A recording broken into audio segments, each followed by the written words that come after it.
This is a policy which is revenue neutral.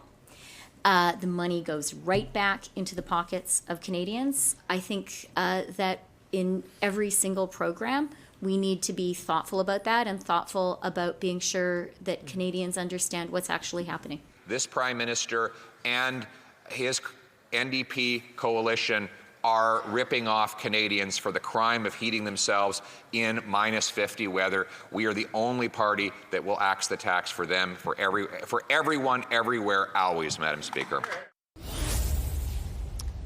The Deputy Prime Minister first, followed by the leader of the Conservatives, Pierre Poilievre, responding to a report first this morning in the Toronto Star that the federal government is considering a rebrand of its carbon price or carbon tax policy, specifically related to the rebate Canadians get through that program. Let's bring back the front bench to talk about whether or not that will be successful for them. Dan Moulton, Shakir Chambers, Marika Walsh, and Kathleen Monk are here. Shakir, I'll start with you. What went through your head initially when you heard that they're going to try to rebrand the policy?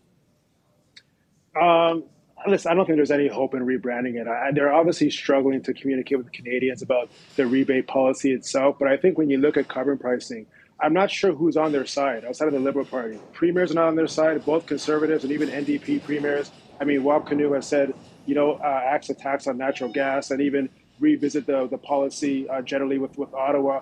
I get that carbon pricing came in during a better economic time. But even if you look at a lot of Canadians, they care about reducing emissions. They don't want to have to pay to reduce emissions. So as long as this policy continues to be on a battle about affordability and not environmental policy, I don't think any rebranding will save it. And you keep having these stakeholders, whether it's farmers now, Indigenous groups, and obviously premiers, who are just not on board with this policy. So I'm not sure how they wiggle their way out of this between now and the next election. I get, Dan, why the government wants to talk about the rebate and wants to make sure Canadians understand it. But to Shakir's point, I interviewed Rachel Notley the day she quit, one of the earliest proponents of a carbon pricing system she brought in herself provincially, and then a supporter of the federal government's program as well. And she even said, I'm not sure if this is the best way to go forward as such. I'm paraphrasing, but she was not convinced, like Wab Kinew, of the effectiveness of it or pursuing it as a policy, given what's unfolded over the last year. In sort of against that backdrop, is a rebrand, the potential for a rebrand, to be successful there, do you think? Well, if there is going to be a successful rebrand, we'll call it that, or a successful redoubling of efforts to communicate on this topic, it's going to need to be focused on that rebate and the fact that most Canadian families are getting more money back in their pockets than they're paying. I don't think people know enough about the fact that this rebate comes through the tax system. They'll click something called the climate action incentive on their tax return if they're doing it themselves. I don't think they have a sense as to what that's about or where it's coming from. And so the government needs to take a really hard look at the mechanism with which Canadians are receiving this rebate, the branding, let's call it, around it, as we're tossing around the word, so that people can actually connect the impact that's having in their bank accounts with this federal program.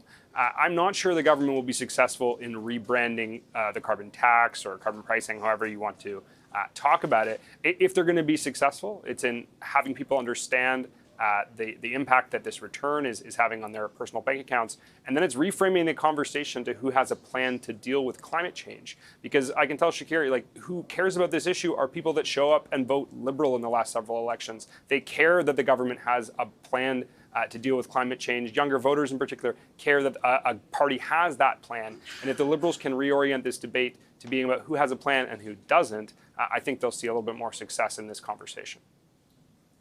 Yeah, I understand, I guess, the imperative around, a plan to fight climate change and the base of voters who that resonates with, Marika. But there's a large swath of Canadians who are, as polling shows us right now, more concerned at this moment in time. It's not always the case, but in this moment in time, about the cost of living crisis. This isn't the first time that they have attempted to rebrand the rebate. For some reason, even though a lot of people get it, we all do, right? Not everybody knows what it is. And will that change, I guess?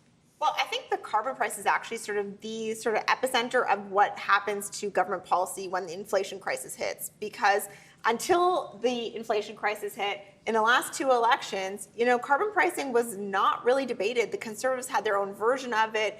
Even under Andrew Scheer, they had the industrial carbon tax.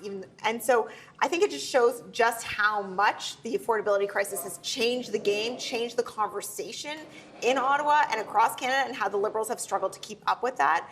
I think it's hard to see how changing the name of this again will actually change Canadians' perceptions of it. It seems pretty baked in, and the Prime Minister even acknowledged that late last year. Last word to you, Kathleen. I mean, they also didn't help themselves with the carve-out. And the way in which that was framed after, when Minister Hutchings made that comment about electing more Liberals, it's sort of like the plot really changed after that. Yeah, but I think Marika's right in the sense that because of the inflation crisis, the affordability crisis that we're all facing, that the message that Conservatives are sending about axing the tax is just punching through in a different way that politically it didn't have resonance before.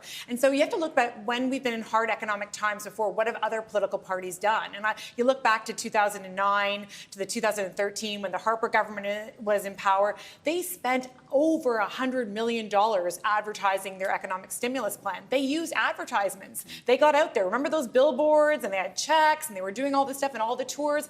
The Liberals have not taken advantage of that. They haven't done that kind of government advertising around this particular policy. So is that something they should have started 2 years ago? Probably. Can they still do it now? Not sure, if it's not already a dead policy and people are so against it. Yeah, really a question of time. I'm sure we'll be revisiting this in the coming months. Thanks so much to our front bench. Really appreciate the discussion. Dan Moulton, Shakir Chambers, Kathleen Monk, and Marika Walsh.